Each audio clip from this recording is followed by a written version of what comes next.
இது வெற்றியின் நேரம்.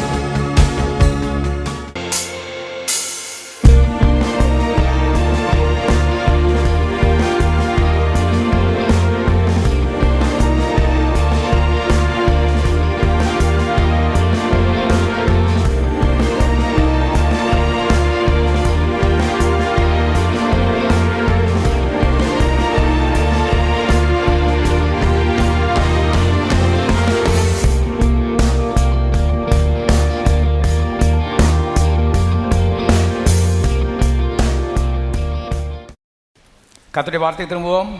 யாத்திராகமம் 3:8. அவர்களை எகிப்தின் கைக்கு விடுதலை ஆக்கவும் அவர்களை இந்த தேசத்திலிருந்து நீக்கி கானானியரும் ஏத்தியரும் ஏமோரியரும் பெர்சியரும் ஏவியரும் எபூசியரும் இருக்கிற இடமாகிய பாலும் தேனும் ஓடுகிற நலம் விசாலமான தேசத்தில் கொண்டு போய் சேர்க்க நான் இறங்கினேன். அருமையானவர்களே, இங்கே நம்முடைய தேவனுடைய தெய்வீக சுபாவத்தை நாம் பார்க்கிறோம்.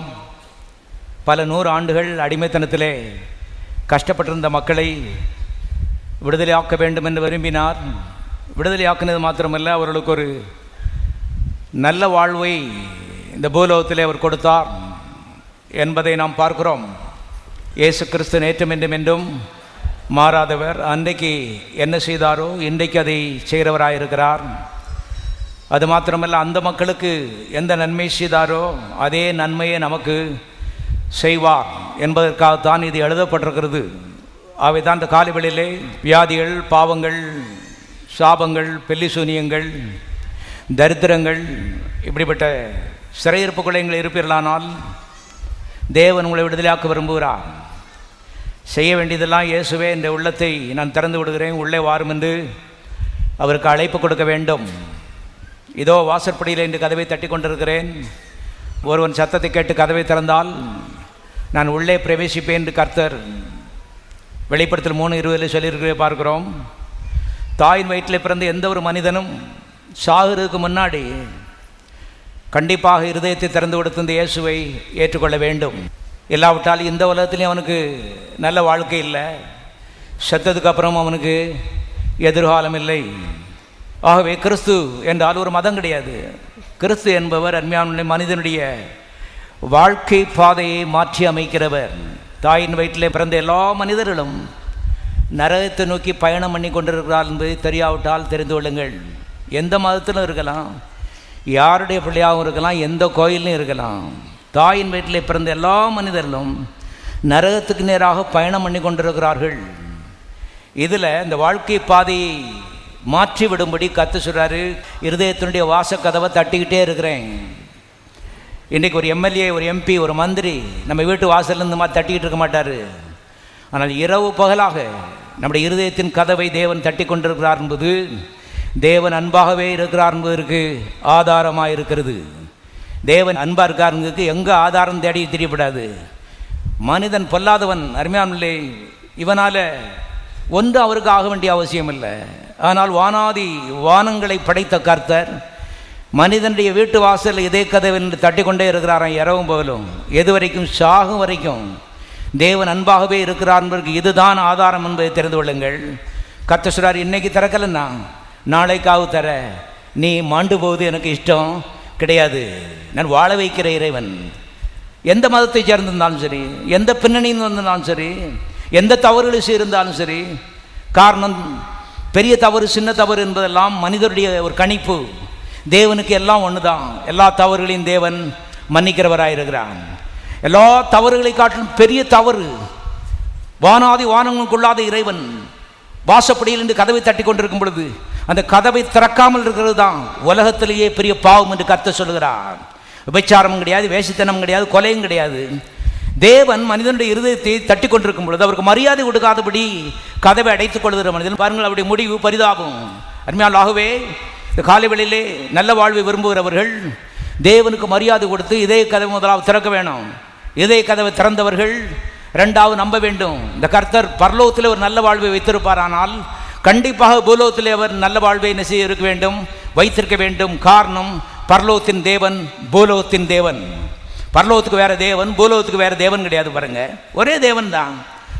அவர் தான் மேலே வானத்தையும் பூமியையும் படைத்தார், பரலோகத்தையும் பூலோகத்தையும் படைத்தார். பரலோகத்தை எவ்வளவு நேசிக்கிறாரோ அதே போல பூலோகத்தை நேசிக்கிறார். ஒரு விதத்தில் சொல்ல போனால் பரலோகத்தை காட்டிலும் பூலோகத்தை தேவன் நேசிக்கிறார்னு வேதம் சொல்லுகிறது. இன்றைக்கு இருக்க கிறிஸ்தவ பிரசங்க மாதிரி சொல்கிறது இல்லை, வேதம் அவிதமாய் சொல்லுகிறது. அருமையான கவனியுங்கள். ஆகவே கிறிஸ்துவை ஏற்றுக்கொண்டவர்கள் ஒரு மாதிரி பக்தியில் அப்படி பெருகிட்டு போகிறதில்லை, போட்டி போட்டு. தேவனுடைய ஆசையை நிறைவேற்றும்படி இந்த பூலோகத்தில் நான் இருக்கிறேன். ஒரு நல்ல வாழ்வை இந்த பூலோகத்திலே அவருக்கு மகிமையாக வாழ வேண்டும் என்று அவர் திட்டமிட்டிருப்பாரானால் கண்டிப்பாக கண்ணை மூடுறதுக்கு முன்னாடி அந்த வாழ்வை நான் வாழ்ந்தே ஆக வேண்டும். வேணா ஆவிக்குரியமே கர்த்தர் மேலே அருமையான பிள்ளை உண்மையான பாசம் வச்சிருக்கேன் தான். ராத்திரி 2 மணிக்கு எழுப்பி நாங்கள் ஜெபம் பண்ணுறோம், ராத்திரி எல்லாம் தண்ணி குடியாமல் எடுக்கும். இது இல்லை, இந்த கதையை சொல்கிறது இல்லை.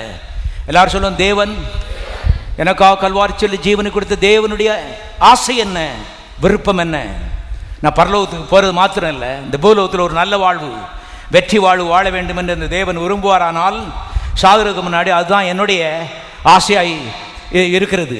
காரணம் தேவனுக்காக இந்த பூலோகத்தில் வாழுகிறோம். இயேசு இடத்துல வாங்கன்னு கூப்பிட்டுட்டு அதுக்கப்புறம் அருமையான நம்ம விருப்பம் போல திட்டங்களை போட்டுக்கிறது இல்லை. அவருக்காக இந்த பூலோகத்திலே வாழ்வதற்காக அவருக்கு இதே கதவை திறந்து கொடுத்துருக்கிறோம்.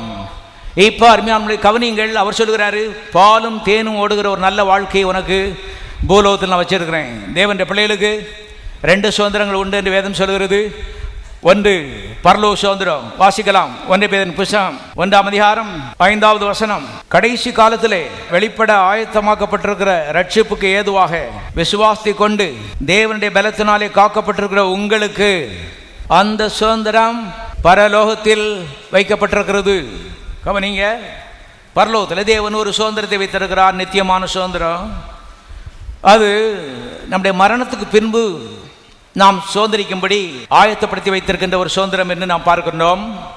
ஆனால் அதோடு கர்த்தர் நிறுத்திக் கொள்ளவில்லை. அருமையானவர்களே, ரோமருக்கு நிருபம் 4ஆம் அதிகாரம் 12ஆம் வசனத்தில் விதமாய் சொல்லுகிறார். வாசிக்கலாம். ரோமர் 4 மன்னித்துக் கொள்ளுங்கள் 13வது வசனம். வாசிக்கலாம்.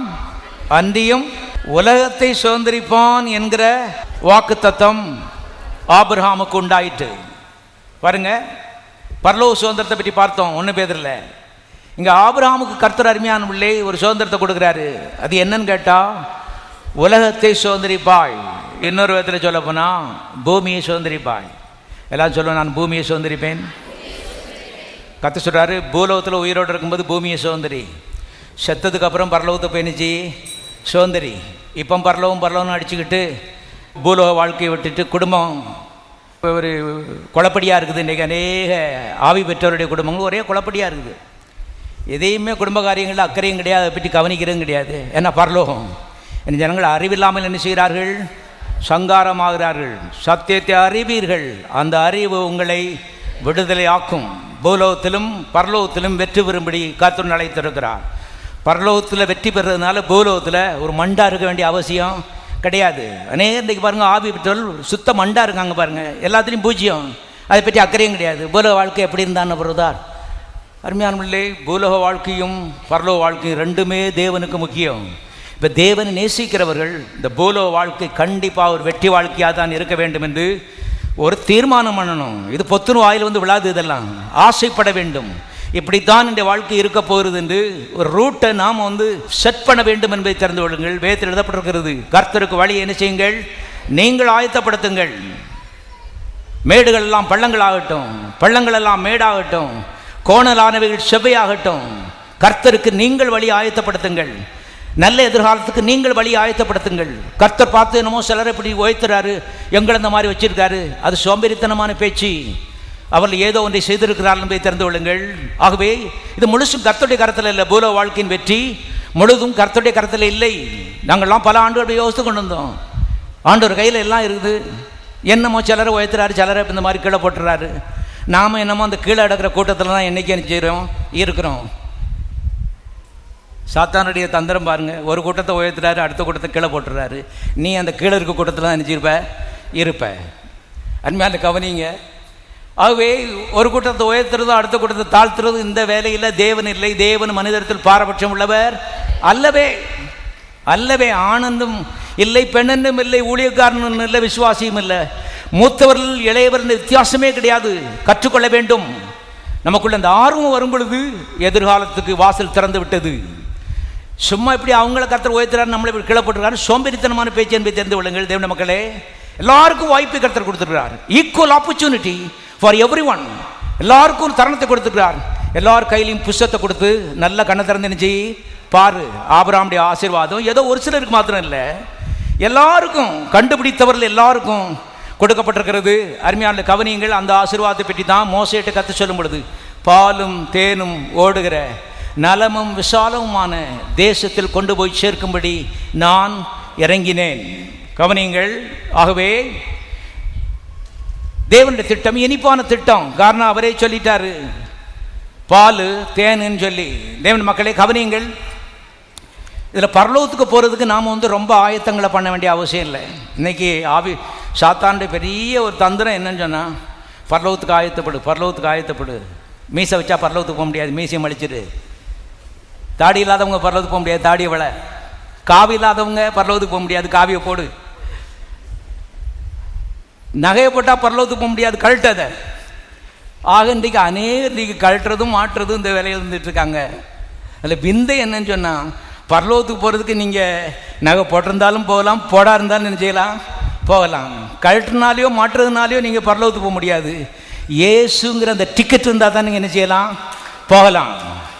இயேசுங்கிற டிக்கெட்டு போதும் என்று கர்த்தருடைய ஆவியானவர் அந்த காலைவேளை சொல்கிறாரு. அதுக்கப்புறம் அப்புறம் வெள்ளையை போட்டேன், அப்புறம் காவியை போட்டேங்கிறதுலாம் இது கர்த்தருக்கும் கூட உதவி தேவையில்லை. எதையும் மாற்ற வேண்டியதில்லை, கழட்ட வேண்டியதில்லை. பாக்கெட்டில் இயேசுங்கிற டிக்கெட்டு இருக்குதா, அதை பார்த்துக்கிட்டா போதும். பரலோகத்துக்கு போறிய சகல ஆயத்தங்களும் இயேசுவின் நிமித்தம் தேவன் நமக்கு என்ன செய்கிறாரு, அவர் நமக்கு அதை அங்கீகரிக்கிறார் என்பதை தெரிந்து கொள்ளுங்கள். இயேசு நம்முடைய சார்பில் அருமையானவர்களே சகல ஆயத்தங்களையும் பண்ணி நம்முடைய தவறுகளை அவர் மேலே ஏற்றுக்கொண்டு அதற்காக தண்டிக்கப்பட்டு கிரயம் கொடுத்து எல்லா கணக்குகளையும் தீர்த்து தேவனுடைய சமூகத்திலே நம்மை நீதிமான்களாக நிறுத்தி பரலோகத்துக்கு போகிற அந்த டிக்கெட்டை இலவசமாய் உங்களுக்கு கொடுத்திருக்கிறார். எல்லாரும் கரங்களை கத்தை சோதரிப்போம். இதிலே மனிதன் மேன்மை பாராட்டுவதற்கு ஒன்றுமே இல்லை என்பதை திட்டமாய் நீங்கள் தெரிந்து கொள்ளுங்கள். வாசிக்கலாம். எபேசியர் 2 அதிகாரம் 8 வசனம். எல்லாரும் எடுத்து வைத்துக்கொள்ளும். எபேசியர் 2:8. கிருபையினாலே விசுவாசி கொண்டு ரட்சிக்கப்பட்டீர்கள், இது உங்களால் உண்டானது அல்ல, உங்க பாவரிக்கையினால் வந்ததும் இல்லை, உங்க ஜபத்தினால் வந்ததும் இல்லை. இது உங்களால் உண்டானது அல்ல, இது தேவனுடைய ஈவு, கிஃப்ட். எல்லாரும் சொல்லுங்க, கிஃப்ட். இந்த கிஃப்ட்டுக்காக எல்லாரும் கரங்களை சோதரிப்போம். இந்த கிஃப்ட் இது என்னன்னு கேட்டிங்கன்னா, பரலோகத்துக்கு போகிற டிக்கெட்டு. அதனால கவனிங்க. நான் நம்ம ஒரு நாள் மெட்ராஸில் பிரசவம் போயிருந்தேன். சனிக்கிழமை ராத்திரி ட்ரெயினுக்கு புக் பண்ணியிருந்தேன். அந்த பாஸ்டர் சாயங்காலம் ஒரு பிளெயின் டிக்கெட் ஒன்று கொடுத்தாரு பாருங்க. ட்ரெயினில் போனால் உங்களுக்கு லேட் ஆயிரும், பிளெயினில் போயிருங்கன்னு. நான் ஒரு பைசா செலவழிக்கலை, அவர்கிட்ட கேட்கவும் இல்லை. எனக்கு பிளெயின் டிக்கெட்டை வாங்கி கொடுத்தா நல்லா இருக்குங்க. அப்புறம் வாங்கி கொடுத்துட்டார். நான் தேங்க்யூன்னு வாங்கி பாக்கெட்டில் வச்சுட்டேன். அது மாத்திரமில்லை, ஏறி இங்கே வந்து சேர்ந்துட்டேன். கவனிங்க, இலவசம் கிஃப்ட்டு. அதே போல் கர்த்தர் இயேசு அருமையாமலே எல்லா நம்முடைய தவறுகளையும் அவர் மேலே ஏற்றுக்கொண்டு பரலோகத்தை திருப்திப்படுத்தி இன்றைக்கி பரலோகத்துக்கு போகிற டிக்கெட்டை இலவசமாக கொடுத்துருக்காரு. இப்போ நான் அதை கழட்டுறேன், இதை மாற்றுறேன், அதனால தான் நான் பரலோகத்துக்கு ஆயத்தப்படுத்துகிறேன். வாயை மூடுங்கள். நீங்கள் மாற்றுறதுனாலையோ கழட்டுறதுனாலையோ கர்த்தருக்கு உங்கள் உதவி தேவையில்லை. ஆவிக்குரிய உலகம் அருமையான மூடத்தனத்தில் உழந்து கொண்டு கிடக்கிறது. இன்றைக்கு பரலோகத்துக்கு ஆயத்தப்படும்படி கர்த்தர் அழைக்கவில்லை. பூலோகத்திலே செம்மையாய் வாழும்படி புத்தியை என்ன செய்ய வேண்டும், திருப்ப வேண்டும். பூலோக வாழ்க்கை நாட்கள் இவைகள். எந்த காலத்தில் எங்கே தேவன் வைத்திருக்கிறாரோ அதற்கு ஏற்றாற் போல் வாழும்படி தேவன் அழைக்கிறார். இன்றைக்கு மேலே பூலோக வாழ்க்கையை பற்றி சிந்தித்து எல்லாத்தையும் கரெக்ட் ஆக்கி நம்முடைய புத்தியினும் மூடத்தனம் எல்லாவற்றையும் அருமையானே மாற்றி நல்ல செம்மையான மனைவிகளாக, நல்ல செம்மையான புருஷர்களாக அந்த பூலோகத்திலே செம்மையான ஊழியக்காரராக வெற்றி பெறுவர்களாக இருக்கும்படி கர்த்தர் எதிர்பார்க்கிறார் என்பதை திட்டமாய் தெரிந்து கொள்ளுங்கள். இது பூலோகத்தின் காலம். அருமையான கண்ணை மூடினா ஒரு ஆயத்தம் இல்லாமலே நீங்கள் பரலோகத்துக்கு நிச்சயிடலாம், போய்விடலாம் என்பதை தெரிந்து கொள்ளுங்கள். காரணம், எல்லாவற்றையும் இயேசு ஆயத்தப்படுத்தி விட்டார், எல்லாத்தையும் அவர் முடிச்சிட்டாரு. ஆகவே இன்னைக்கு பரலோகத்தை பற்றி கவலைப்படுறதுக்கு பதிலாக பூலோகத்தை பற்றி கவலைப்படுங்கள் என்று கற்று சொல்கிறார். பாருங்க, ஒரு நாள் நான் பிரசங்கம் பண்ணிட்டு இருந்தேன். அப்போ எங்கள் சொந்தக்காரர் அவர் என்கிட்ட வந்தார்.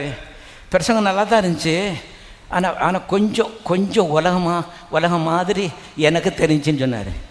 நான் சொன்னேன், கொஞ்சம் இல்லை, முழுசும் உலகத்தை பற்றி தான் நினச்சதேன் பேசுனேன், உங்களுக்கு விளங்கலை பாவம். என்ன முழுசு உலகம் மயங்குழுந்துடாதீங்க. ஏன்னா உலகத்தில் தான் நம்ம என்ன செய்கிறோம், இருக்கிறோம். ஆமாம், ஆனால் உலகத்திலே இல்லாத மாதிரி ஒரு பிரம்மையிலே நீங்கள் வாழ்ந்து கொண்டிருக்கிறீர்கள். நாங்கள் உண்மையிலே என்ன செய்கிறோம்? வாழ்ந்து கொண்டிருக்கிறோம். நாங்கள் உலகத்தில் தான் இருக்கிறோம். கவனிங்க. ஆகவே இன்னைக்கு என்னென்னா பரலோகத்தை பற்றியே ராத்திரி போல பேசி பாடி இங்கே பூலோகத்தில் பூஜ்யம் ஒன்றையும் சரியா செய்யலை. பாருங்கள், புத்தி இல்லாத ஒரு மனைவியாக எந்த நேரம் பரலோகம் தான்.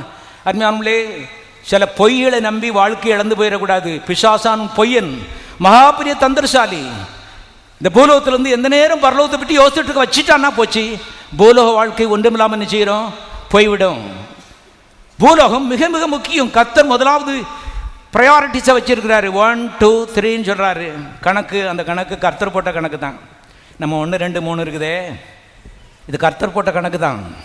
கர்த்தர் கொடுத்துருக்க மூளையில் தான் மனுஷன் நினைச்சிருக்கான், கண்டுபிடிச்சிருக்கான். இப்போ 1 2 3ங்கிற போல 3 தூக்கி 1 வச்சுட்டு 3 2 1 அப்படி பிள்ளைக்கு படித்து கொடுத்துட்டிய. இப்போ பிள்ளை போடுற கணக்கு தான் தப்பாக நிச்சயம் வரும். எந்த கணக்கு போட்டாலும் தப்பாக வரும். நல்ல பிள்ளையாக இருக்கலாம், ராத்திரி பேரில் ஜெபிக்கலாம், அழலாம், எல்லா கணக்கும் தப்பாக தான் நிச்சயம் வரும்.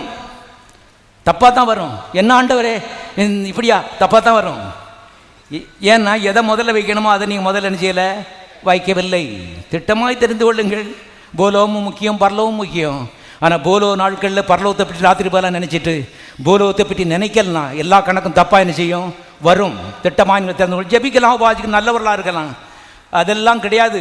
வசனத்தை கவனித்து கர்த்தர் எது ஒன்றுன்னு சொல்கிறாரோ, ஆமேன் ஆண்டவரே உமக்கு நன்றி, எனக்கு விளங்கலை, ஆண்டாண்டு காலமாக பரிசிங்குமார் வேறு எதையோ சொல்லி கொடுத்துருக்காங்க, ஆனால் நீர் தான் என்னுடைய போதகர், என்னுடைய ரபி, நீர் சொல்றதான் சரியா இருக்கும், கர்த்தருடைய வார்த்தை தான் சரியா இருக்க வேணும். நான் மாறிக்கொள்கிறேன் ஆண்டவரே, உண்மை மாற்றத்துக்கு நான் பிரயாசப்படுறதில்லை, நீர் மாற மாட்டேன், நான் மாறிக்கொள்கிறேன். பூலோ வாழ்க்கைக்கு முக்கியம் என்று சிந்திக்கக்கூடிய ஒரு எண்ணத்தை எனக்கு என்ன செய்யும்? தாரும். ஜெபிக்க வேண்டியது மிக அவசியமாக இருக்கிறது. தேவனுடைய பிள்ளைகளே கவனிங்க, வாசிக்கலாம். ஆதியாகமத்தின் புஸ்தகம் 1ஆம் அதிகாரம் 1ஆம் வசனம்.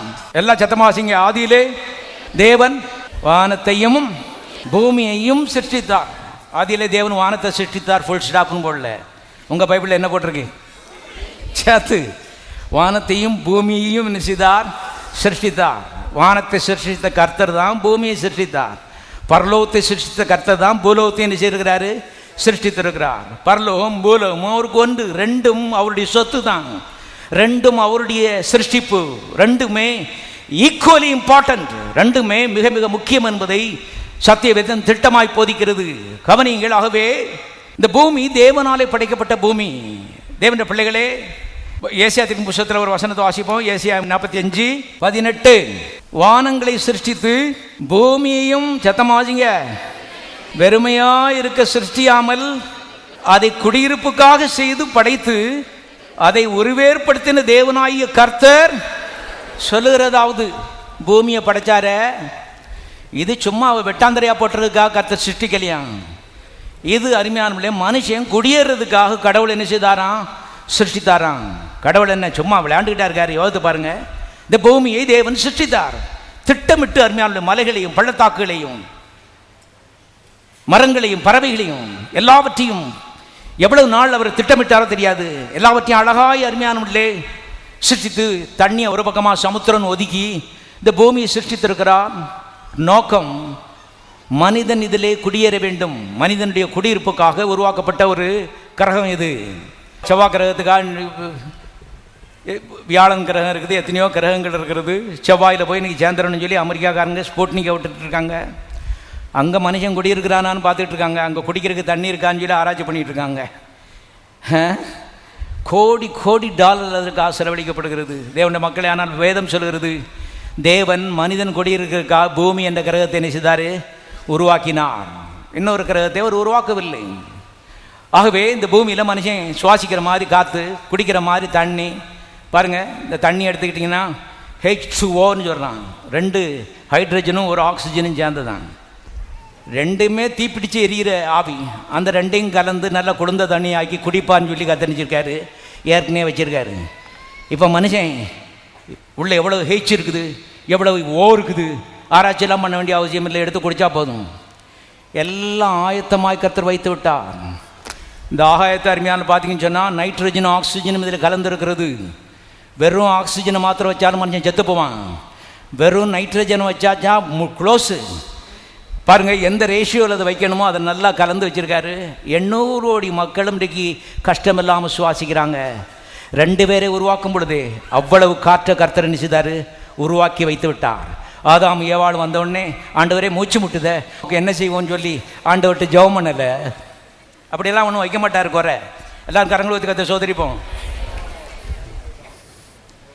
2 பேருக்கு அவ்வளவு ஆகாய விரிவு, 2 பேருக்கு 4 பெரிய ஆறு தேவையா? ஆமாம், இதான் கேட்டே கெட்டு போனோம் பாருங்க. நீங்கள் இது தேவையா? இவ்வளோ பெரிய கோவில் தேவையா? இத்தனை நைட் தேவையா? உங்களுக்கு தேவையோ தேவையில்லையோ, எங்களுக்கு தேவை.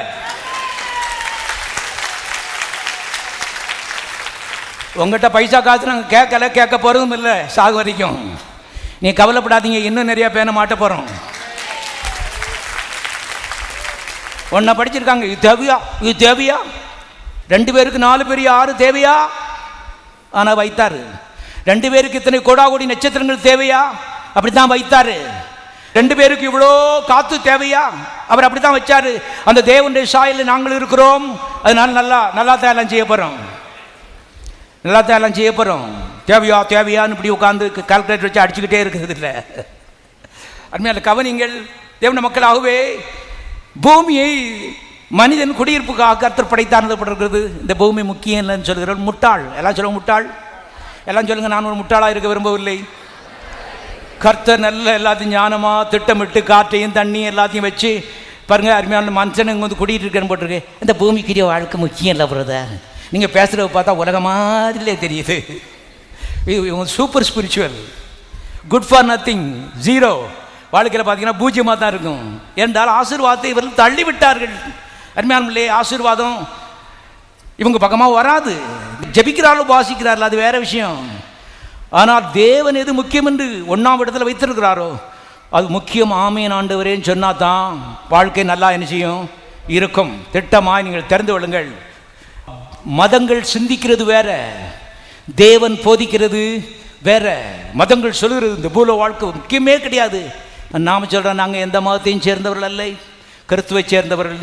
எங்கள் தேவனுக்கு இந்த பூமி முக்கியம்னா எங்களுக்கு முக்கியம், எங்களுக்கு முக்கியம். நாங்கள் தேவனுக்காக வாழுகிறோம், அவரை பிரியப்படுத்துவதுதான் எங்களுடைய லட்சியம்.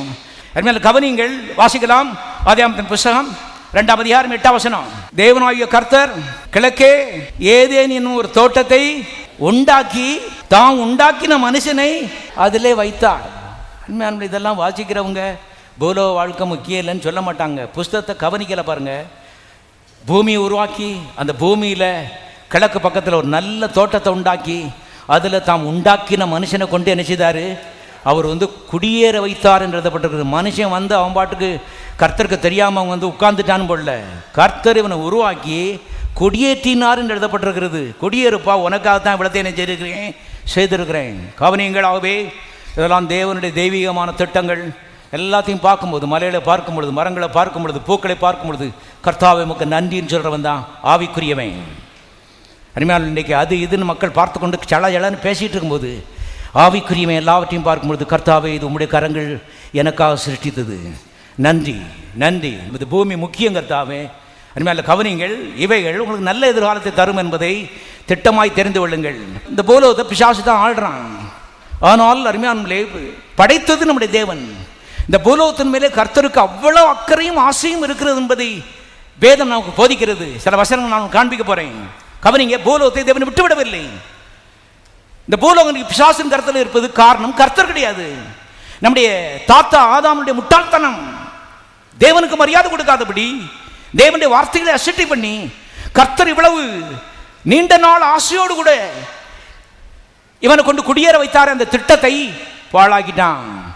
ஆனால் கர்த்தர் இன்னும் அவள் பூமியின் மேல் வைத்த ஆசை என்ன செய்யல, விடவே இல்லை. அவருடைய திட்டங்களை அவர் மாற்றவே இல்லை என்பதை திட்டமாக நீங்கள் தெரிந்து கொள்ளுங்கள். நான் கர்த்தரை துதிக்கிறேன். காரணம், மனிதன் தான் மாறிட்டே வரான், கர்த்தர் மாறுறதே இல்லை. இந்த பூமியை சிருஷ்டித்தார்னு சொன்னால் என்ன நோக்கத்துக்காக சிருஷ்டித்தாரோ அதிலே தான் அவருடைய மனது இருக்கிறது. அது நிறைவேறும் பொழுது தான் அவருடைய உள்ள என்ன செய்கிறது, திருப்திப்படுகிறது. இப்போ நாம் தேவனுடைய மக்கள், தேவனை திருப்திப்படுத்தணும், அவர் சந்தோஷப்பட வேண்டும் என்று ஆசைப்படும் பொழுது தேவன் உன்னை சந்தோஷப்படுத்துவார். நீ தேடாத ஆசீர்வாதம் உன்னை தேடி வரும். கர்த்தருடைய ஆசீர்வாதமே ஐஸ்வர்யத்தை தரும். கர்த்தர் அதனுடைய வேர்வையை கூட்டார். நீ வேர்வை சிந்தி சம்பாதிக்கிறது இல்லை. இது வானத்தை கிழித்து கர்த்தருடைய ஆசீர்வாதம் கொண்டு வருவது காரணம். நீ தேவனுடைய மனிதன். புஸ்தகத்திலிருந்து தேவன் என்ன ஆசைப்படுகிறார், அவருக்கு எது விருப்பம் என்பதை உள்ளே கொண்டு, கர்த்தாவை உம்முடைய விருப்பம் தான் என்னுடைய விருப்பம், பூமி முக்கியம் சொல்லுகிறா, எனக்கு முக்கிய ஆண்டவரே.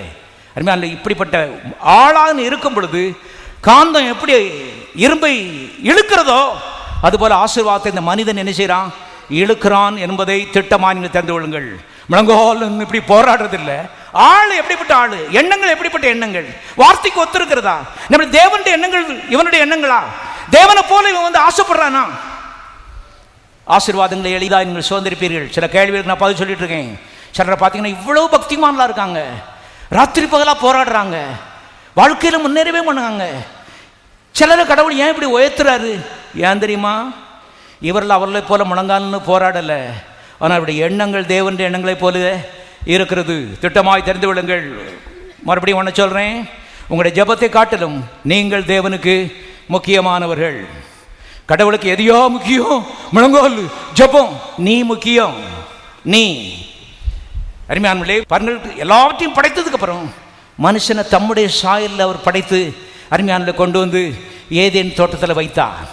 இப்போ அருமையான கர்த்தரை நேசிக்கிறவர்கள் ஆண்டவரை நீரே கொண்டு வந்து ஆதாம இந்த பூமியில் குடி வச்சீரா. இன்னைக்கு பாருங்கள், ஒரு தகப்பன் பிள்ளைக்கு ஒரு இடத்த பார்த்து வீட்டை பார்த்து குடி வைக்கிற மாதிரி கர்த்தர் நல்ல ஒரு இடத்த செட்டப் பண்ணி அவங்க குடி வச்சார்னு எழுதப்பட்டிருக்கிறது. இதெல்லாம் சும்மாவா?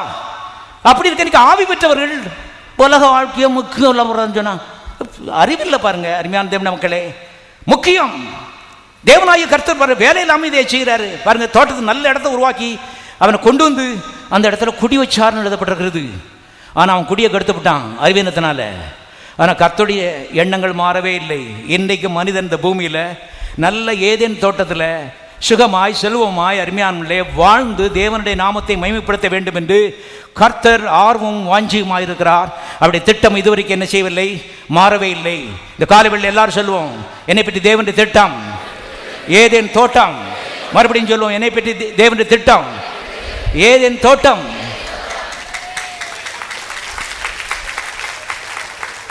இப்படிப்பட்ட பிரசங்களை நாங்கள் கேட்கல, பல ஆண்டுகளாக நீங்கள் கேட்டுக்கொண்டிருக்கிறீர்கள். காரணம் உங்களுடைய காதுகள் பாக்கியம் உள்ளவில். நான் சொல்றேன் தேவனுடைய மக்களை பாருங்க, இன்னைக்கு ஊர்பட்ட அவிசுவாசத்தை புல்பீட்டில் இருந்து அன்றைக்கும் பிரசங்கம் பண்ணாங்க, இன்னைக்கு பிரசங்கம் பண்ணிட்டு இருக்காங்க.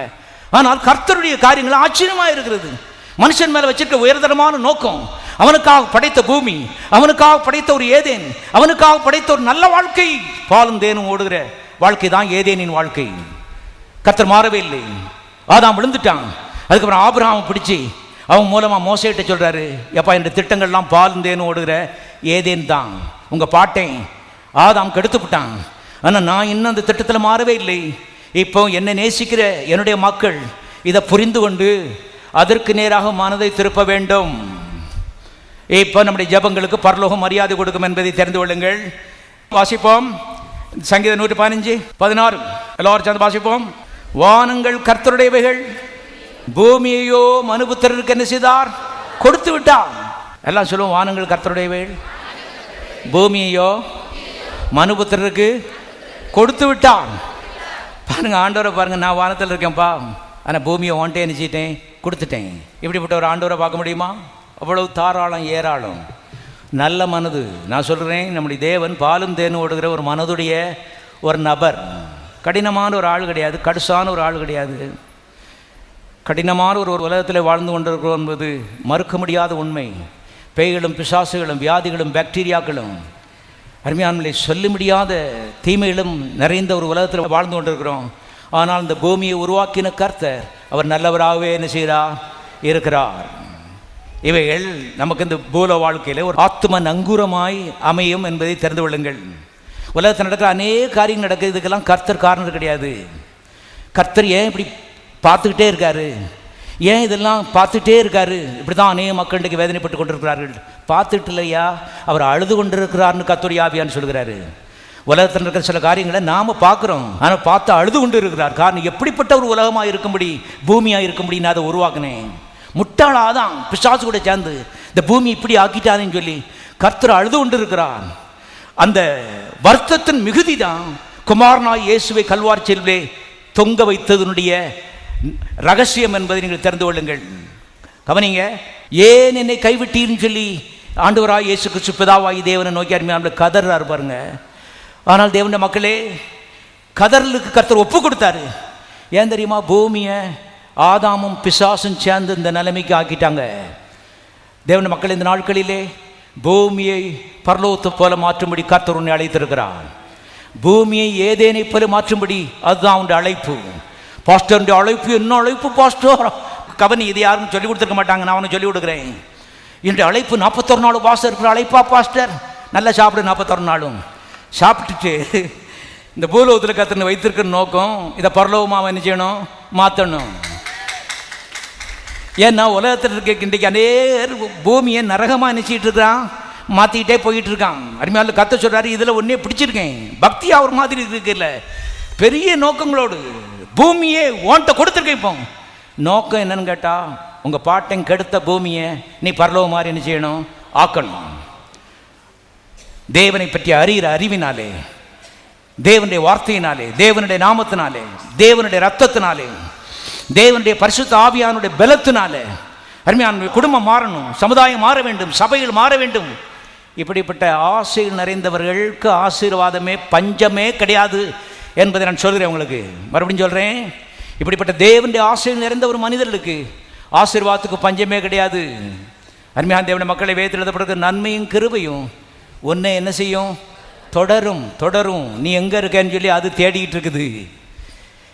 நீ வடக்க போனால் அது வடக்க வருது, நீ தெற்க போனால் அது தெற்க போகுது. நீ ராத்திரி போகலாம் எங்கே இருக்குது நன்மைன்னு சொல்லி நீ தேடுறதில்லை. யார் அந்த நீ? தேவனுடைய ஆசைகள் நிறைந்த மனிதன். அந்த தேவன் பரலோகத்தை காட்டிலும் பூலோகத்தை அதிகமாக நேசிக்கிறார் என்று வேதத்தில் பல இடங்களில் வாசிக்கிறோம். ஆகவே இந்த தேவ மனிதன் இயேசு கிறிஸ்துவை ஏற்றுக்கொண்டவன் தேவனை போல இந்த பூமியை நேசிக்கணும், ஆசைப்பட வேண்டும். பிசாசை போல இந்த உலகத்தை வெறுக்கிறவன் வேற யாருமே கிடையாது. உங்களுக்கு தெரியுமா? அவனுடைய நோக்கம் என்னன்னு சொன்னால், தேவனுடைய திட்டங்கள்லாம் என்ன செய்யணும்? பாழடிக்கணும். பிசாசை பற்றி எழுதப்பட்டிருக்கு, திருடன் திருடவும் அழிக்கவும் கொல்லவும் வருகிறானே அன்றி வேறே ஒன்றுக்கு வரான். அவன் பரலோகத்திலிருந்த ஒரு பிரதான தூதன் பாருங்க. அவனுடைய ஆசை என்னன்னு சொன்னால், கர்த்தர் உட்கார்ந்துருக்க சிங்காசனத்தில் மேலே போய் நான் உட்காருவேன்னு சொன்னான். உடனே கர்த்தரங்க நான் உதைச்சி கீழே தள்ளுனான்னு எழுதப்பட்டிருக்குது. அன்றிலிருந்து இன்றைக்கு வரைக்கும் கர்த்தரை முழு பகையாய் அவன் பகைக்கிறான் என்பதை தெரிந்து கொள்ளுங்கள். நம்முடைய வாழ்க்கையில் வருகிற சில கஷ்டங்களுக்கும் சில சோதனைகளுக்கும் காரணத்தை நான் ஒன்று சொல்லிக்கிட்டு இருக்கேன். இவளெல்லாம் கர்த்தர் நம்மளை போட்டு அப்படி பரிச்சித்துக்கிட்டு இருக்கல, பொண்ணை போல நம்மளை புடமிட்டு இப்படி உருக்கிட்டு இருக்கல. பிசாசு தேவனை முழுப்பகையாய் பகைக்கிறான். எந்த கோணங்களில் கர்த்தரை பழி வாங்கலாம் என்பதுதான் அவனுடைய ஒரே லட்சியம். மனிதர்கள் இன்றைக்கு எத்தனை தவறுகள் செய்தாலும் அவர்களுக்கு மன்னிப்பு இருக்கிறது. ஆனால் பிசாசு ஒரே தவறு தான் செய்தான். காரணம், உலகத்திலே பெரிய தவறு, கர்த்தரை கீழே தள்ளிட்டு அந்த சிங்காசனத்தில் உட்காரணும் யோசித்தான். அவனுக்கு மன்னிப்பே கிடையாது. வேதத்திலே மத்தேயு எழுதின சுவிசேஷத்திலே 25ஆம் அதிகாரத்தில் வாசிக்கிறோம், நரகம் என்பது மனிதனுக்காக சிருஷ்டிக்கப்பட்டது அல்ல. நரகம் என்பது பிசாசானவனுக்காகவும் அவன் பின்னால பரலோகத்தை விட்டு இறங்கி வந்தாங்களே பேய்கள், அவர்களுக்காகவும் உருவாக்கப்பட்டிருக்கிறது என்று அருமையானவர்களே இயேசுநாதர் வாயினாலே சொல்லார் பாருங்க. வாசிப்போம். மத்தேயு எழுதின சுவிசேஷம் 25ஆவது அதிகாரம் 41. அப்பொழுது இடது பக்கத்தில் நிற்கிறவர்களை பார்த்து, தேவன் சபிக்கப்பட்டவர்களே, சத்தமாசிங்க, என்னை விட்டு பிசாசுக்காகவும் அவன் தூதர்களுக்காகவும் ஆயத்தம் பண்ணப்பட்டிருக்கிற நித்திய அக்கினி நரகத்திலே என்ன செய்யுங்கள்? போங்கள். நரகம் என்பது மனிதனுக்காக இறைவன் உருவாக்கினது அல்ல. ஒரு மனிதனும் நரகத்துக்கு போறது தேவனுடைய திட்டம் கிடையாது. ஆனால் மனிதர்கள் நரகத்துக்கு போகிறார்கள். ஏன்? பிசாசு அருமையான இவங்க தொக்கு பிடிச்சிக்கிட்டோம் பின்னால் போகிறதுனால. கர்த்தர் சொல்கிறாரு, அவன் போகிற இடத்துக்கே நீ என்னச்சி போ. ஆனால் ஒன்றை மாத்திரம் நீ தெரிஞ்சுக்க, உனக்காக இந்த கொடிய நரகம் உருவாக்கப்படவில்லை, பிசாசுக்காக என்ன செய்யப்பட்டிருக்கிறது? உருவாக்கப்பட்டிருக்கிறது. பாயிண்ட் என்னன்னு சொன்னால், பிசாசுக்கு மனம் திரும்புதலே கிடையாது. எத்தனை நேரம் அறிக்கையிட்டாலும் அவனுக்கு மன்னிப்பு கிடையாது. அவனுக்கு ஒரு எதிர்காலம் இருக்கிறது. என்னன்னு கேட்டால் அது இருண்ட எதிர்காலம் தான், நரகம்தான். ஆகவே நரகத்துக்கு போறதுக்கு முன்னாடி எப்படி கர்த்தரை பழி வாங்க வேண்டுமோ, இரவு பகலாக ஃபுல் டைம் பிசினஸ்ல அவன் இருக்கிறான். அதுல ஒன்று தான் இந்த பூலோகம் இப்படி பாழடிக்கப்பட்டு போய் கிடக்கிறதுக்கு அதுல ஒரு காரணம். கவனிங்க, எனக்கு பூலோகத்தை கர்த்தர் நேசித்து பரலோகத்தை போலவே ஒரு டூப்ளிகேட்டாக கர்த்தர் உருவாக்கினார். அருமையான சாத்தானுடைய ஒரு வஞ்சம் என்ன சொன்னான், இதை பாலடிச்சா கர்த்தருடைய உள்ளம் வேதனைப்படுதுன்னு அவனுக்கு தெரியும். பூமியை பாலடிக்கிற மாத்திரம் இல்லை, பூமியில் இருக்கிற மனிதர்களுடைய வாழ்க்கையில் வேலை செய்யுது. அவனை பாலடிச்சா கர்த்தர் அழுவாருங்கிறது அவனுக்கு தெரியும். பாருங்க, இது நிமித்தம் தான் அருமையான இல்லை இன்றைக்கு இந்த பூலோகத்தில் இவ்வளவு கஷ்டங்கள், இவ்வளவு அவலங்கள் தொடர்ந்து கொண்டே இருக்கிறது. இப்போ கர்த்தருடைய ஆவியானவர் சொல்றார், ரத்த கரையம் கொடுத்து ஒன்னே வாங்கியிருக்கேன். இப்போ நீ சாத்தான மாதிரி சிந்திக்க கூடாது. பூமி பிரதர், இது பாலடைஞ்ச பூமி பிரதர் இன்னைக்கு சொல்லிட்டு இருக்காங்க. இந்த பூமி என் தேவனுடைய பூமி, தேவன் உருவாக்கின பூமி. தேவன் எங்களை குடி வச்சிருக்கிறாரு.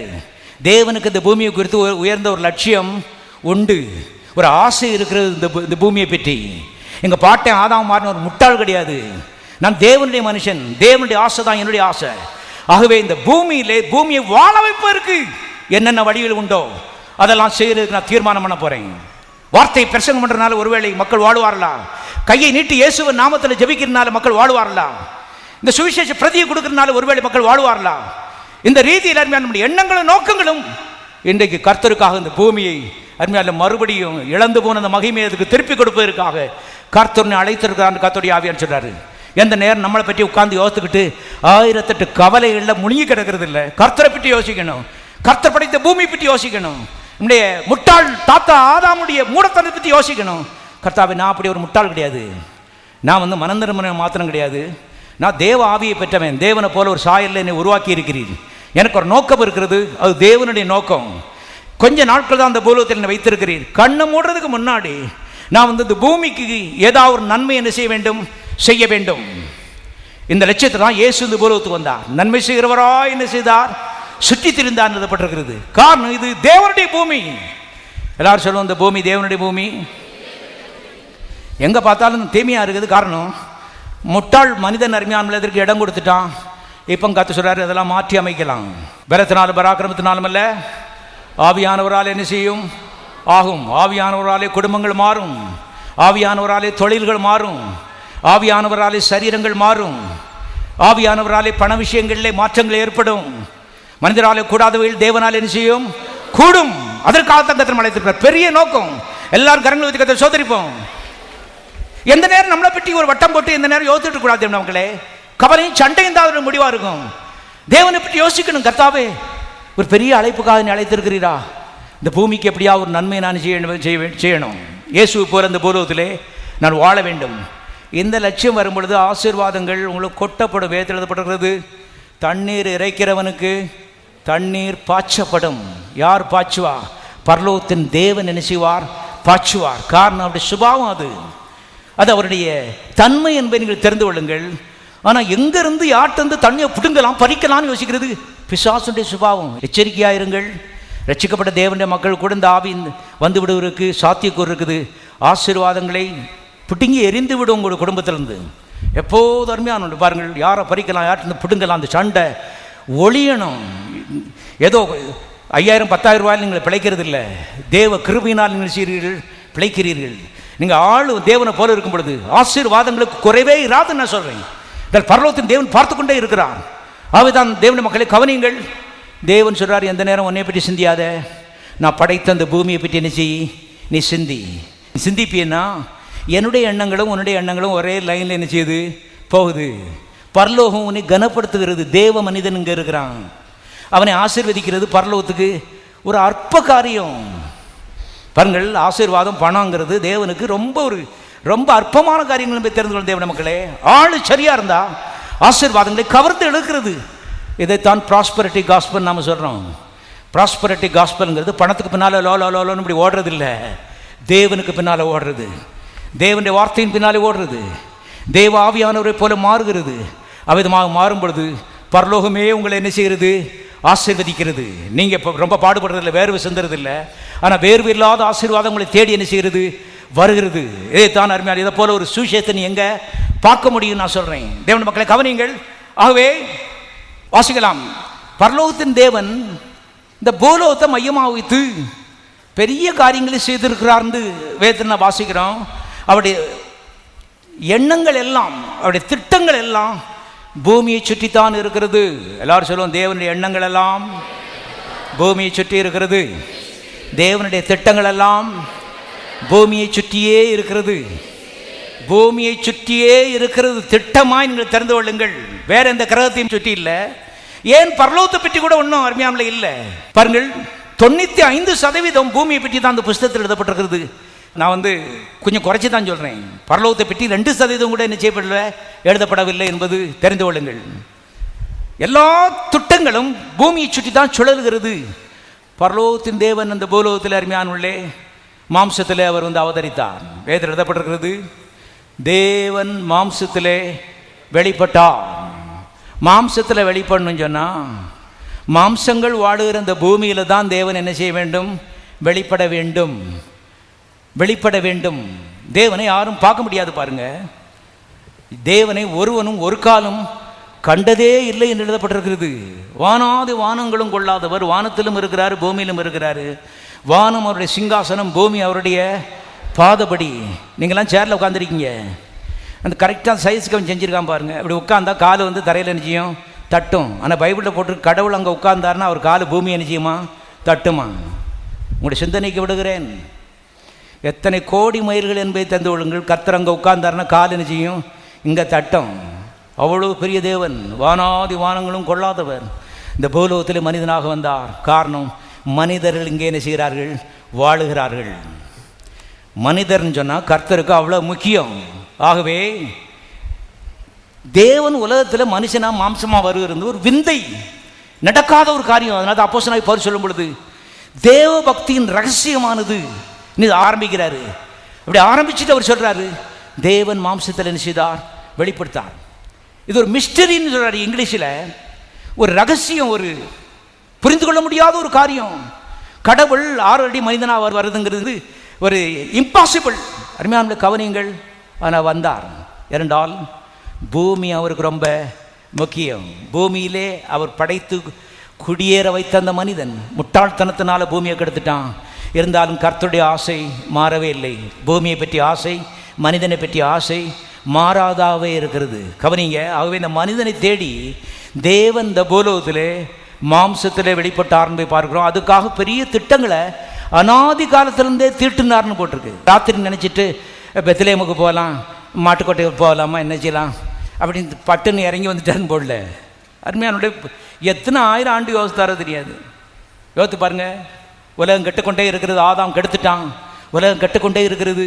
ஆனால் கர்த்தருடைய எண்ணங்களெல்லாம் அந்த பூமியை மறுபடியும் எப்படி நல்லாக்கலாம், இந்த பூமிக்கு எப்படி வாழ்வு கொடுக்கலாம், இந்த பூமிக்கு எப்படி நம்பிக்கையை கொடுக்கலாம், இந்த பூமியில் இருக்க மனிதனுக்கு எப்படி ஜீவனை கொடுக்கலாம், அதுக்காக தேவனே இந்த பூலோகத்தில் மாம்சத்தில் வந்தால் தான் அது நடக்கும்.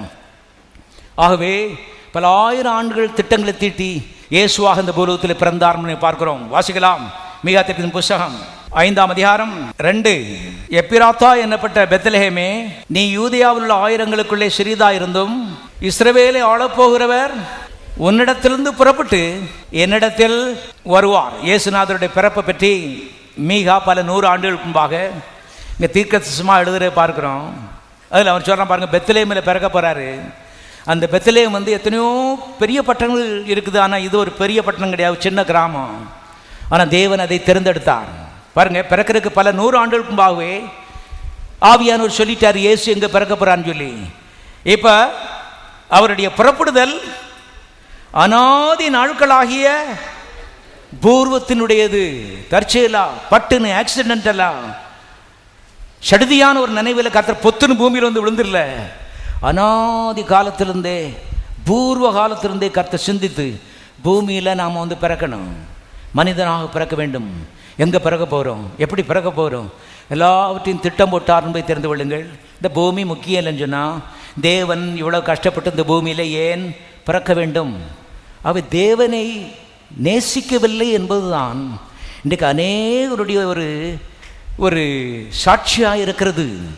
தேவனை பற்றி அறிவும் இல்லை, தேவன் மேலே எந்த அன்பும் இல்லை, ஒரு பக்தி பரவசம்தான் மக்களை ஆண்டு கொண்டிருக்கிறது. முட்டாள்தனமான மக்களாக இருக்கிறார் பாருங்க. தேவனை நேசிக்கிறவர்கள் காணக்கூடாத தேவன் இவ்வளவு கஷ்டப்பட்டு இத்தனை ஆண்டுகள் திட்டமிட்டு தன்னையே ஒடுக்கி குறுக்கி மாம்சத்திலிருந்து உலகத்தில் பிறந்திருக்காருன்னு சொன்னா, ஆண்டவரே மக்கு நன்றி. இந்த பூமி கண்டிப்பாக முக்கியமாக தான் இருக்கணும். அருமையான கவனியங்கள். ஆகவே பூமியிலே தேவன் வந்து பிறந்தார். பரலோகத்தில் பிறக்கல, பரலோகம் அடிச்சுக்கிறாங்களே இன்னைக்கு. பூலோகத்தில் பிறந்தார்.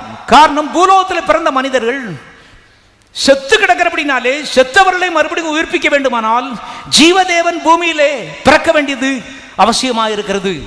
கர்த்தர் சொன்னார், பரவாயில்ல, நான் வந்து பிறக்க போறேன். தேவன் மனிதனாக பிறக்கிறது ரொம்ப ஒரு அவமானமான ஒரு காரியம். கவனிங்க, பிலிப்பியரில் எழுதப்பட்டிருக்கிறது, வாசிக்கலாம். பிலிப்பியர் 2வது அதிகாரம் 6வது வசனம். இயேசு தேவனுடைய ரூபமாயிருந்தும், என்ன ரூபம்? தேவனுடைய ரூபமாயிருந்தும் தேவனுக்கு சமமாயிருப்பதை கொள்ளையாடின பொருளாக எண்ணாமல் என்ன செய்து தம்மை தாமே வெறுமையாக்கி, எம்டி பண்ணான்னு எழுதப்பட்டிருக்கிறது. எல்லாத்தையும் வெறுமையாக்குனா தான் மனுஷனாக வர முடியும். மனுஷன் வேற, தேவன் வேற என்பதை தெரிந்து கொள்ளுங்கள். தேவன் சகலத்தையும் தனக்குள்ளே அடைக்கி கொண்டிருக்கிறவர். அதெல்லாம் வச்சுக்கிட்டு மனுஷனை பிறக்க முடியாது. So he emptied himself. எல்லாம் தூர தள்ளினாரு. எல்லாத்தையும் தூர தள்ளிட்டு எம்டியா இந்த உலகத்தில் மனுஷனை போல் அருமையான வந்தார்னது பிறகு பாருங்க. கொள்ளையாடின பொருளாக எண்ணாமல் தம்மைத்தாமே வெறுமையாக்கி அடிமையின் ரூபம் எடுத்து மனுஷர் சாயலானார். அடிமையின் ரூபம். அருமையான தேவன் கவனிங்க. ஆகவே பூமியிலே தேவன் இவ்வளவு கரையும் கொடுத்து பிறந்திருப்பாரானால் இந்த பூமி கர்த்தருக்கு கண்டிப்பா முக்கியம். இல்லைன்னா முக்கியம் இல்லாத வேலைகளை கர்த்தர் ஒரு நாளும் செஞ்சிட்டு இருக்க மாட்டார். கர்த்தர் நேரம் போகாமல் காரியங்களை செய்யிட்டு இருக்க இல்லை. தேவ தூதர்கள் உற்று பார்க்க ஆசையாக இருந்தால் எழுதப்பட்டிருக்கிறது. ஏன்னா விந்தையான ஒரு காரியம். ஆனால் கர்த்தர் அருமையான அதற்கு கரையும் கொடுத்து அதெல்லாம் செய்தார். இன்றைக்கு எதுக்கு இதை சொல்கிறோன்னு சொன்ன பாயிண்ட் என்னன்னு சொன்னால், நம்முடைய கண்கள் திறக்கப்படணும். அநேக முட்டாளில் போல நினைக்கக்கூடாது, பேசி கர்த்தரை துக்கப்படுத்தக்கூடாது. பிறகு ஜெபம் பண்ணி உபாசம் பண்ணி ஒன்றையும் பெற்றுக்கொள்ள மாட்டீர்கள். ஜெபமும் உபாசமும் எல்லா பிரச்சனைக்கும் தீர்வு கிடையாது. இந்த மனிதன் தான் எல்லா பிரச்சனைக்கும் தீர்வு. இவனுடைய அறிவு, ஞான அறிவு, வெளிச்சம். அதற்காகத்தான் கர்த்தர் இந்த புஸ்தத்தையும் ஆவியானவரையும் கொடுத்துருக்கிறான். கிறிஸ்தவ உலகம் இன்றைக்கு முழங்கால், ஜெபம், உபவாசம் இதுதான் எல்லாம் இருக்குது. இல்லை, இந்த மனுஷன் சரியில்லைன்னா எத்தனை நாள் முழங்கால் இருந்தாலும் ஒன்றும் நினைச்ச போகிறதில்லை, கிடைக்க போகிறதில்லை. திட்டமாக நீங்கள் தெரிந்து கொள்ளுங்கள். சில கேள்விகளுக்கு பதில் சொல்லிட்டு இருக்கேன். இவ்வளவு முழங்கால், இவ்வளவு கண்ணீர் விட்டு ஏன் காரியங்கள் நடக்க மாட்டேங்குது? கர்த்தர் நீ மாறணும். இரவும் பகலும் கர்த்தருடைய புஸ்தத்தில் தியானமாக இருந்து நீ மாற வேண்டும். நீ மாறும் பொழுது முழங்கால் போடாமலே ஆசீர்வாதங்கள் உன்னை வந்து என்ன செய்யும்? வாசக்கதவை தட்டும். ஏனென்றால் வாசற்படியை தட்டி கொண்டிருந்த கர்த்தர் உன்னை ஆசீர்வதிப்பதற்கென்றே வாசற்படியை தட்டினார். இன்றைக்கு ஆசீர்வாதத்தின் நிறைவோடு வாசலில் நின்று கொண்டிருக்கிறாரு. நீ மாறும் பொழுது ஆசீர்வாதத்தின் நிறைவு உடைய வாழ்க்கையில் பலிப்பதை நீ காண்பாள். உண்மை இது. நம்ம போராடுறதுனால கர்த்தர் நம்மளை ரட்சிக்கலை. அதே மாதிரி நாம் போராடுறதுனால இன்றைக்கு நம்மை கர்த்தர் ஆசீர்வதிக்க போகிறதில்லை. கர்த்தருடைய ஆசீர்வாதமே ஐஸ்வர்யத்தை தரும். கர்த்தர் அதனுடைய வேதனையை கூட்டார். ஆனால் அந்த கவனிகள், இயேசுவே உள்ள வாரம்னு கூப்பிடுறதுக்கு எந்த தகுதியுமே தேவையில்லை. எந்த பாவியும் உள்ள வாரம் சொல்லி என்ன செய்யலாம்? கூப்பிடலாம். ஆனால் ஆசீர்வாதங்களுக்கு சில தகுதி உள்ளவர்களாக நீங்கள் மாற வேண்டியது அவசியமாக இருக்கிறது. உங்களுடைய எண்ணங்கள் மாறணும். கர்த்தருக்கு பூமி முக்கியம்னா எனக்கு முக்கியம். அவருக்கு எது ஆசையோ அதான் என்னுடைய ஆசை. யார் என் கூட நின்னாலும் நிற்காம போனாலும் சரி, மீ அண்ட் மை காட். இந்த நிலை அருமையான பரலோகம் பார்க்கும் பொழுது ஆசீர்வாதங்கள் அருமையானவர்களே நீங்கள் எதிர்பாராமல் உங்களை செய்யும் தேடி வரும் என்பதை தெரிந்து கொள்ளும். பரலோகத்தின் தேவன் பார்க்கிறார் ஆட்களை. நீர் என்னை காண்கிற தேவன். கர்த்தர் ஆவியாக இருக்கிறார் வேதத்தில் எழுதப்பட்டிருக்கிறது. அர்த்தம் என்னன்னு கேட்டால், கர்த்தரை நாம பார்க்க முடியாது, அவர் நம்ம என்ன செய்கிறார்? பார்க்கிறார். மறுபடியும் சொல்கிறேன், தேவன் ஆவியாக இருக்கிறார். அவரை தொழுது கொள்ள ஆவியிலே அவரை தொழுது கொள்ள வேண்டும் என்று வேதம் சொல்கிறது. அர்த்தம் என்னன்னு சொன்னா, நீ என்ன பார்க்க முடியாது, நான் உன்னை என்ன செய்கிறேன்? பார்க்குறேன். உள்ள பார்க்குறேன். உன்னுடைய எண்ணங்களை பார்க்கிறேன். உன்னுடைய எண்ணங்களும் உன்னுடைய ஆசைகளும் தேவனுடைய ஆசைகளுக்கு ஒத்திருக்கும் பொழுது கர்த்தர் பிக் பண்ணி வச்சிருக்காரு. ஆசீர்வாதத்திற்கு என்று வேறு பிரிச்சுட்டேன். கவனிங்கள். ஆகவே நாம் ரொம்ப முக்கியம் என்பதை தெரிந்து கிறிஸ்தவ உலகத்தில் சாத்தாண்ட வஞ்சம் என்னன்னா, இவங்களை பற்றி ரொம்ப முக்கியம் இல்லை. இவங்க முழங்கால், இவங்க ஜபம், இவங்க சங்கிலி ஜபம். கர்த்தர் சொல்றாரு, அதை துரத்தள்ளி வை. உனக்கு ரொம்ப முக்கியத்தை என்ன செய்ய கொடு. எதில் மாற போகிறாய்? மனது. இந்த புஸ்தகத்திலிருந்து அருமையானவர்களே, தேவன் யார், அவருக்கு எது முக்கியம், தேவனுடைய ஆசைகள் என்ன, இதை நான் கண்டுபிடிக்கணும். அவருடைய ஆசைகள் என்னுடைய ஆசைகளாக என்ன செய்யணும்? மாற வேண்டும். இப்படி ஆசைப்படும் பொழுது அருமையான நீங்கள் ஆசீர்வாதமான மனிதர்களாக இருக்கிறீர்கள். ரொம்ப பிரச்சனை இல்லாமல் நீங்கள் நன்றாக இருப்பீர்கள். பாருங்க, வாசிப்போம். தேவன் பூலோகத்திலே பிறந்தது மாத்திரமல்ல, இந்த பூலோகத்திலே மரித்தார்னு எழுதப்பட்டிருக்குது. கடவுளை வந்து மரிக்க வேண்டிய தேவையில்லை. ஆனால் மரித்தார். எங்கே மரித்தார்னா பரலோகத்தில் மரிக்கலை, வேறு எந்த கோலத்திலேயாவது மரிக்கலை. அவர் நம்ம மரணத்தை காபிரியல் செவ்வாயில் வச்சுக்கிடுவோமா அல்லது வியாழனில் வச்சுக்கிடுவோமா? ஆயத்தங்களை பண்ணுப்பா. பெரிய வெள்ளிக்கிழமை நான் செவ்வாய்க்கிறதுக்கு வந்துடுறேன். செவ்வாயும் இல்லை வியாழனும் இல்லை, எல்லாம் பூமியில் தான். கர்த்தர் உன்னுடைய எண்ணங்களும் பூமியில் தான் செய்யணும், இருக்கணும். ஆமாம், வாழ்வுக்கென்றே தேவன் பேசி கொண்டிருக்கிறார். வாண்ட ஒரு மாதிரி அப்படி பக்தியில் மிரக்கிறது இல்லை. நல்ல புத்தியாய், புத்தியுள்ள ஸ்திரீகளாய், புத்தியுள்ள புருஷர்களாய் பூலோகத்திலே வெற்றி வாழ்க்கை வாழ வேண்டும் என்று திட்டமிட்டவர்களாய் வாழும்படி அருமையான தேவன் விரும்புகிறாரு. அருமையாக பாருங்கள், இந்த பூலோகத்தை நாம் நேசிக்கிறது அது பாவம் கிடையாது. பாவம்னு சொல்லி கொடுத்துருக்காங்க இன்றைக்கி கிறிஸ்தவ உலகத்தில். உலகம் சுத்த உலகம். அடே அப்பா பரலோகம், அடே அப்பா என்ன பரிசுத்தமாக இருக்குது, பார்த்தாலே தெரியுது பரலோகம். கவனிங்க, இன்றைக்கி இந்த பேச்சுக்கள்லாம் ரொம்ப சரளம் சாதாரணமாக இருக்கும். உலகம் ஆமாம், உலகத்தில் தான் நாங்கள் இருக்கோம். நீங்கள் பாவம் உலகத்தில் இருந்தும் உலகத்தில் இல்லாத மாதிரி பிரமையில் இருக்கீங்க. உண்மை, உலகத்தில் இருக்கிறோம். அருமையான நாங்கள் உலகத்தில் தான் இருக்கிறோம் என்று உணர்ந்து கொண்டு, கர்த்தாவே இந்த உலக வாழ்க்கைக்காக உமக்கு நன்றி. எங்கள் அம்மா வயிற்று நான் பிறந்தனே, அதுக்காக உமக்கு நன்றி. கர்த்தருடைய கல்வாரி புண்ணியத்தின் மூலமாய் நான் மறுபடியும் பிறந்தனே, அதற்காக உமக்கு நன்றி. விலையேறப்பட்ட வார்த்தைகளுக்காக உமக்கு நன்றி. விலையேறப்பட்ட விசுவாசத்திற்காக உமக்கு நன்றி. விலையேறப்பட்ட பரிசுத்த ஆவியானவருக்காக நன்றி. கவனியுங்கள், விலையேறப்பட்ட கிறிஸ்தவ ஜீவியத்திற்காக நன்றி. ஒரு வாய்ப்பை கொடுத்திருக்கிற ஆண்டவர். இன்னைக்கு எத்தனையோ பேர் வாழ்நாள் பூரா வாழ்ந்து வீணாளாய் நாட்களை கழித்து விட்டு செத்து நரகத்துக்கு இறங்கும் பொழுது கர்த்தர் இந்த பூலோகத்தில் 30 ஆண்டுகள் 40 ஆண்டுகள் அர்த்த புஷ்டியோடு இந்த பூலோகத்தில் வாழும்படி கர்த்தனுக்கு வாழ்க்கையை நிச்சயிருக்கிறீர், கொடுத்திருக்கிறீர். நன்றி. நான் வாழ்க்கையின் அர்த்தத்தை கண்டுபிடிச்சிட்டேன். அந்த அர்த்தம் என்னன்னு சொன்னா, தேவன் அவருடைய ஆசைகள். எல்லாரும் சொல்லுவோம், தேவன் அவருடைய ஆசைகள். நம்முடைய ஆசையின் நோக்கமும் லோலாக்கும் என்னது காலில் போடுறது, கொலிசி லோலாக்கு. உங்கள் ஆசை என்ன? கொலிசி பாஸ்டர், கொலிசும் இல்லை கலிசும் இல்லை. கவனிங்க, தேவன் அவருடைய ஆசைகள். எல்லாரும் சொல்லுவோம், தேவன் அவருடைய ஆசைகள். எத்தனை பேர் தேவனை நேசிக்கிறீர்கள்? நான் வந்து தேவனை நேசிக்கிறேன். நான் செத்து 40 ஆண்டுகள் ஆகிருக்க வேணுங்க. நான் தற்கொலை பண்ணி 40 வருஷம் ஆயிருக்கும். பல முறை தற்கொலைக்கு நேராக நான் ஓடி இருக்குன்னு நான் சொல்கிறேன். ஆனால் இன்றைக்கு இந்த இடத்துல பிரசங்கம் பண்ணி கொண்டு இருக்கேன். காரணம், அந்த தேவன் நல்ல தேவன். சாகிறவருடைய சாவை அவர் விரும்பாமல், அருமையானவர்களே, அக்கிரமங்களை மன்னித்து மனிதருக்கு புது வாழ்வு கொடுக்கிற தேவன். ஆகவே இன்றைக்கும் கர்த்தர் மக்களை தேடிக்கொண்டிருக்கிறார். ஓ மூலமா உனக்கு இப்படிப்பட்ட பணி என்ன செய்திருக்கிறாரு, கொடுத்திருக்கிறார். மனிதர்கள் இந்த பூலோகத்தில் வாழுகிறார்கள், அவர்களுக்கு நன்மை செய்ய தேவன் விரும்புகிறார். அதுக்காக நம்மளை என்ன செய்திருக்கிறார், பிடித்திருக்கிறார். பூலோகத்தில் வந்து 3.5 வருஷம் ஒரு மாதிரியை காமிச்சிட்டு போயிட்டாரு. இன்றைக்கு நம்முடைய நோக்கமும் தியானமும் நம்முடைய தேட்டமும் நாட்டமும், கர்த்தாவே இந்த பூமியை நான் நேசிக்கிறேன், இந்த பூமியில் என்னால் ஒரு சின்ன நன்மை என்ன செய்யட்டும், உண்டாகட்டும். தான் பாயிண்ட். நம்ம பாயிண்ட் தான். எல்லாருக்கும் தயவுசெய்து எழுந்திருப்போம். நாம் துதிக்கிறோம். நன்மை செய்கிற இயேசு எங்களுடைய மாதிரியாக இருக்கு அப்படி நாம் துதிக்கிறோம். நீர் இந்த பூமியை நேசிக்கிறீர் ஆண்டவரே. ஆகவே நாங்கள் இந்த பூமியை நேசிக்கிறோம். உம்முடைய ஆசை எங்களுடைய ஆசை நாங்கள் அறிக்கையிடுகிறோம். தகப்பனே, எங்கள் மூலமாய் கர்த்தாவே அநேக நன்மை பெறுவார்களாக. மக்கள் கர்த்தாவை இயேசுவை அறிந்து கொள்ளட்டும், இயேசுவின் மூலமாய் வாழ்வை அறிந்து கொள்ளட்டும். சாவு மாறட்டும் ஆண்டவரே, சாபங்கள் தொலையட்டும். இயேசுவின் நாமத்தினாலே இருட்டுகள் தொலைவதாக, திருப்பங்கள் உண்டாக வேண்டும் நாங்கள் ஜெபிக்கிறோம். மக்களுக்குள்ள இந்த ஆசையை பரிசுத்த ஆவியானவர் ஏற்றுவீராக. இயேசுவின் நாமத்தில் நான் ஜெபிக்கிறேன். தகப்பனே, உமக்கு ஸ்தோத்திரம். அவிதமான சீரின் எதிர்பார்த்து துதிக்கிறோம். இயேசுவின் நாமத்தில் பிதாவே. ஜீவ வார்த்தை ஆலயத்தில் ஒவ்வொரு ஞாயிற்றுக்கிழமையும் ஏராளமானோர் கூடி தேவனை ஆராதிக்கிறார்கள். தேவனுடைய வார்த்தையின் மகத்துவத்தை வேதாகமத்திலிருந்து மிக தெளிவாகவும் எளிமையாகவும் இங்கு போதிக்கிறோம். உங்கள் வாழ்க்கையும் வளம் பெற இந்த சத்தியங்களை கேட்டு பயனடையுங்கள். உங்களையும் எங்கள் ஆலயத்திற்கு அன்புடன் அழைக்கிறோம். எங்கள் முகவரி ஜீவ வார்த்தை ஆலயம், Madakkulam road, Palanganatham bus stand வழி, மதுரை, தென்னிந்தியா. தேவன் தாமே உங்களை ஆசீர்வதிப்பாராக.